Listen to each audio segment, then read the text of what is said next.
This is a call for vengeance. Welcome to today's show.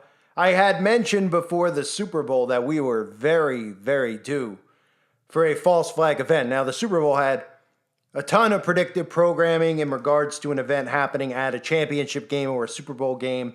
But I was off by a few days because what we ended up getting was a more convenient shooting at the Kansas City Chiefs Super Bowl parade. And of course, it checks all the boxes, the narratives that they want out there. Now, before I discuss some of it here on YouTube, I have to let you know that I have a 45-minute full episode podcast on this event linked below. I recommend you go to that video, go to those links and listen to that podcast for more detail on it. Because there's only so much you could say here on YouTube without getting caught by the algorithm and having them flag and remove your channel. They don't want you to know what a false flag operation is. They don't want you to know how these work, how they actually create false flags, because again, the whole narrative now of false flag, people just think, they're like, they're saying that, the Democrats have sent people to do it because they want to frame conservatives. People don't realize that this is what the government agencies do, okay? And we can look at this event and immediately know it's a false flag. Now, it'll be certainly interesting to see what the motive is of the shooters. Now, were they San Francisco 49ers fans? Oh no, it looks like one of the shooters was actually wearing a Patrick Mahomes jersey. And isn't it interesting that all of the Freemasonic secret society member athletes, who a lot of them, not all of them, but a lot of them are in there, they were all safe on the bus.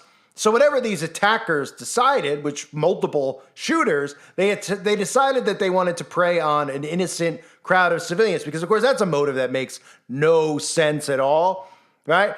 I mean, the motive to kill, you would need a motive to go to jail for the rest of your life. You would really need a reason to do it. Kind of like what I just covered on the website with the mega church. The motive that this person had to bring their child to a church was that they wanted to free Palestine. Are you joking with me? And people actually believe that narrative? Well, of course they do, because they're in a psychosis. The same with this story. Whatever narrative is fed, they will believe. And the narrative will revolve around a quote-unquote conservative, a quote-unquote conspiracy theorist, a quote-unquote gun advocate, because they're trying to frame in people's minds what a terrorist is and what should be deemed on government red flag laws as mental health. Now, I go into deep detail about that over in the podcast. It's linked below. Make sure you subscribe now and create an account over on Podbean or Spotify so that you get notifications of my podcast. That is the future of this channel. That is where I'm going to eventually be, because at some point, they're going to make a digital ID mandatory to upload on here, and they might over there as well. But I am obviously struggling to keep content up over here, so do that now. Now, let's look at some of the narratives. The fact that we have multiple shooters is a big narrative. As we speak, the government is trying to put bills in order, bills out there. They're trying to pass bills, HR 6981 being one of them, that civilians are not allowed to carry and gather together. The bill 6981 is Preventing Private Paramilitary Activity Act of 2024. That's what it's called. Okay, in that it states that any group of 3 or more persons associating under a command structure for the purpose of functioning in public or training to function in public as a combat support, law enforcement, or security services unit. Now, they can word it however they want. They don't want people to be able to arm themselves in more. First of all, they don't want you to be armed, period. They don't want you to be armed multiple people, period. So the other themes that'll come out of this, in addition to that, right? Oh, it's getting dangerous. They'll name it militias, conspiracy militias, etc. This is all to frame people like us and to take our rights away. If you don't see where this is going, you either dump bleach in your eyes, you're wearing a blindfold, or you're just refusing to see it.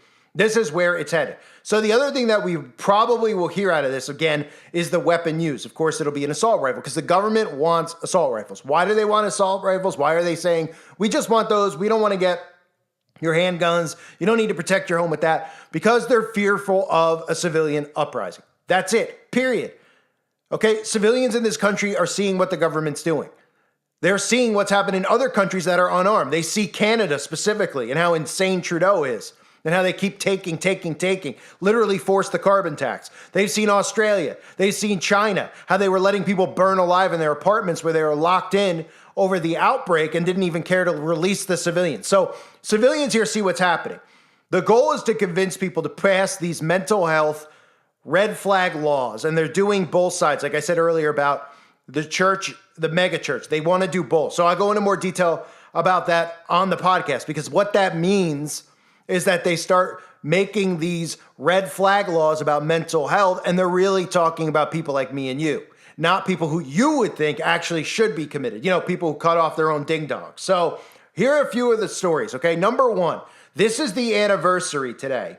Believe it or not, because this is how coinky dinks work. This is the 6-year anniversary to the day of the Parkland shooting, right? I covered it. It was one of the clear events that they pre-planned in maybe the last 20 years, not named Hook at Sandy. So I covered that event. Obviously, that's all been removed. That's available on the website. But 6 years to the day, it's, very coincidental, right? And then, of course, you get all of these narratives that will be the same ones over and over again, right? Children are among the wounded in shooting following parade because they want you to start feeling emotions. They try to bring emotions out of you by involving children, because anybody with a soul obviously is hurt by hearing anything bad happening to kids, even though the people in power who are doing this don't have souls, and they actually do these things to kids without you realizing it, right? And then they pretend to be your president, your vice president, your heads of Amazon, etc. Okay? The other thing that comes out of it that we have to keep an eye on is location. Location is so crucial. Grocery stores, sporting events, parades, concerts, malls, churches, schools. Every one of those places I mentioned, a regular person likely goes to.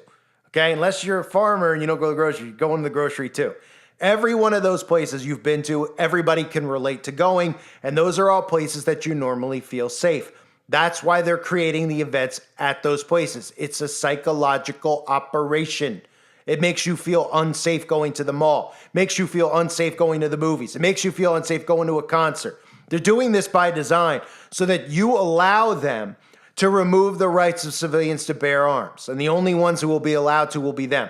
They are so fearful of some type of a revolution, I should say, occurring that isn't a controlled revolution. In other words, a revolution that isn't Donald Trump led, which is part of their control system. They're trying to prevent civilians who are obviously paying attention to this rogue government. They're trying to prevent you from being able to do anything about it. They fear you. They fear truth, and they fear armed, awake civilians, because numbers is all that matters. They can have all the technology they want, and they do. They have a trained military, trained to go after civilians. They can have all this technology, even direct energy weapons, but at the end of the day, the numbers are what matter. It's old warfare, guerrilla warfare, and there's more of us than them. So as we continue, here's some of the other narratives, and I can't show you this stuff on the screen because of the algorithm, but I'm showing you pictures from the event. Kansas City mayor on the event that just happened. Okay, is quoted as saying, that's what happens with guns. Asked how a shooting could take place in an event with more than 800 law enforcement officers and tight security, Kansas City Mayor Quinton Lucas pointed to one main cause. He said, that's what happens with guns, end quote, at a news conference hours after the shooting. Oh, that's what happens with guns? So what happened to the 800 armed officers?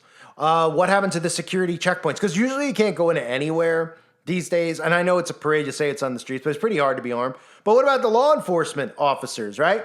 Wow, they're trying to tell you that 800 law enforcement officers couldn't do anything about it. In fact, they're even telling us that the shooters were tackled, and this is one of those rare events that the shooters aren't named John Doe and pass away, that we actually might have shooters that survive the event. And then, of course, they'll give us a fictitious trial, and they'll send them off to wherever they're going to send them off, give them their cosmetic surgery so they can go live their lives out because they did what they were supposed to do, what their Masonic Brotherhood told them to do. They went and did it, and now they could live freely, never work again, and probably be paid with our tax money, because that's how these events actually work. So the mayor is already calling for gun control without even, that's another telltale sign of these false flags, right? They'll work you with the emotions. They'll say kids, they'll say innocent people. And again, doesn't mean that these things don't really occur, but you have to understand there's no motive of a civilian to ever do this to innocent people. If these civilians are going rogue, they'd be going after the government. They wouldn't be going after parades of innocent people in Chiefs gear. Unless they come out and tell us that the motive was that he was a big 49ers fan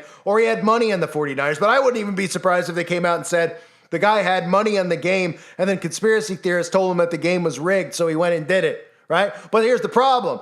Wouldn't he be mad at the players? Well, the players were conveniently on the bus when they decided to open fire. So the motive is lacking, because the motive is always lacking, right? The motive for Osteen's church is what? You just need to see Free Palestine written on the gun. That's all you need to see. Oh, okay.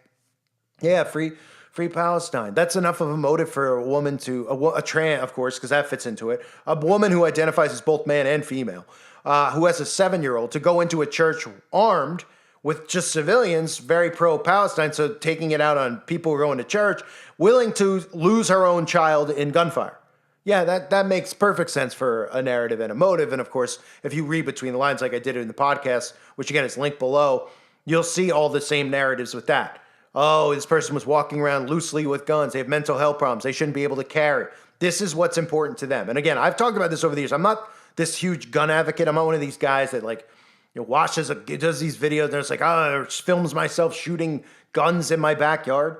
Okay, I'm armed to protect myself from a rogue government, because that's what it is. Do I think I stand a chance by myself? No, I do not. But again, the problem here is that these people are going to overreach more than they already do when they take your guns away or try to take our guns away.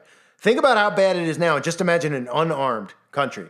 And look at China and those people over there. Now, there's a lot of brain dead, zombies over in China, but they're the equivalent to what you would call woke in America. They don't have a clue what's going on. You could say anything and show anything in the news, they will believe it. You could see all the same patterns of what the shooter is. This is the new motto. It's no longer Osama bin Laden, the CIA operative, who is the blueprint that people think of when they hear the word terrorist. It is conspiracy theorists, watches or listens or makes conspiracy theorist videos online, supposedly linked to either MAGA or Q, right? Anti-government rhetoric, all of this type of stuff, right? That's the new blueprint. So every one of these false flags they create, every time a casual person sees or listens to someone like us, that's what they're building in their mind. That's part of the psychosis. They hear us, they see us, we tell them any of this stuff that's outside of their box, which is a vacuum of fake information, and they immediately draw a red flag and think that we're dangerous. That's what they're doing to people. They're turning them on us. This is how psychological operations work. And again, in the upcoming podcast, I'm going to go into detail about some other things that people really need to know about. The Nuremberg Code, how they create these people, to go and do these shootings, because they're all created to it. If they're not a willing participant in it, they're a Manchurian candidate or somebody who's gone through heavy duty mind control. People don't realize this is allowed or going on, I should say, because they're under it. That's the problem. They're under hypnosis. So they don't believe it. That's what we're dealing with. So I feel for people, but you also see the reaction of people online about this event, and it's like one thing after the other, right? One of the things I saw, which I don't think I could put on screen because of the words in there, but a witness at the parade who is legally blind. Okay, a witness at the parade, legally blind. So how is it a witness? Describe the moment a stranger pulled her to safety after gunshots were heard. Legally blind witness. Legally blind, literally, like it's in our faces, right? Legally blind, because guess what? They're telling you that a legally blind person has information about it. That's how ridiculous the crisis actors, et cetera, are getting at these events. That legally blind people are talking about gun control and describing the moment for you. Well, she's describing what? What she heard? What'd you hear? Loud people screaming? This is what the news goes to, right? And they rub it in your faces by saying legally blind, because guess what? The audience listening is also legally blind and deaf and dumb. And all we can do is try to continue to wake these people up. If you didn't subscribe yet to my podcast, now is the time to do it. I also want to let you know my backup channel, A Time for a Reckoning, is linked below as well. This video is likely to get a strike for just talking about it. I try not to put screenshots in there to try to evade, but this is what ends up happening. Sub to the other channel, but make sure you go over and create an account for the podcast, okay? Because if I'm wiped out, you're not going to even know that I'm uploading new podcasts. So just create an account. It's 100% free. Let's all get used to this moving towards podcasting, et cetera. It's going to be like 70s, 80s, 90s radio is what I'm like starting to gear towards here. Like realizing that, you might be able to just get it out on the airwaves if you're just talking, because they're not going to be paying attention. The videos showing people how fake this stuff is what they're really hell-bent on stopping right now. Because when people see the videos, they're like, wow, that is really fake. Yeah, it is. So definitely sub to the podcast, sub to the backup channel. Let me know what you think in the comments section below. Oh, man. Like I said, legally blind witness. Well, just talking to the legally deaf, blind, and brainless masses. I thank you for being here, everybody. God bless all of you as always and your families.